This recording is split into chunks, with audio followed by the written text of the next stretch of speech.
আপনি যদি সারাক্ষণ চিন্তা করতে থাকেন যদি ওই জিনিসটা থাকতো তাহলে আমি সুখী হতাম, যদি অমুক সমস্যাটা চলে যেত, ওই মানুষটা আমার জীবন দুর্বিষহ করে তুলেছে, যদি সে একটা বাসে ধাক্কা খেত আমার জীবনটা কত ভালো হয়ে যেত। প্রতিবার বাস দেখলে আমি এই দোয়া করি।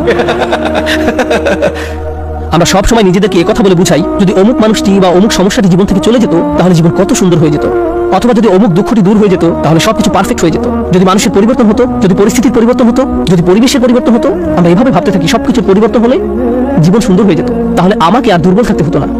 আমরা ভোগের উপর ভোগ করতে থাকি আর এতে পুরোপুরি আচ্ছন্ন হয়ে পড়ি। আর আল্লাহ আজ্জা জাল্লাহ বর্ণনা করছেন, জানো তুমি কত দুর্বল? তুমি একটি মাছির চেয়েও দুর্বল। দাউফাত তালিব ওয়াল মাতলুব। যখন তিনি এভাবে বলছেন আমি আপনি মজ্জাগতভাবে অবিশ্বাস্যভাবে কতটা দুর্বল, একটু চিন্তা করে দেখুন। আপনাদের প্রত্যেকের মাথায় বিভিন্ন জিনিসের চিন্তা আছে প্রতিদিন। আমরা এখন রোজা রাখছি, নামাজ পড়ছি, আর আলহামদুলিল্লাহ নামাজ পড়ার সময় আমরা মনোযোগ ধরে রাখার চেষ্টা করি, কিন্তু এর বাইরে আপনার মাথায় কোন চিন্তা ঘুরঘুর করে? আপনি কি নিয়ে উদ্বিগ্ন থাকেন? আপনি কি নিয়ে চিন্তা করেন? কোন চিন্তা দিয়ে আপনার মাথায় সারাক্ষণ ঘুরতে থাকে? কোন জিনিসটির ব্যাপারে ভাবেন এটা যদি থাকতো, আর কোন জিনিসটির ব্যাপারে ভাবেন যদি এটা না থাকতো?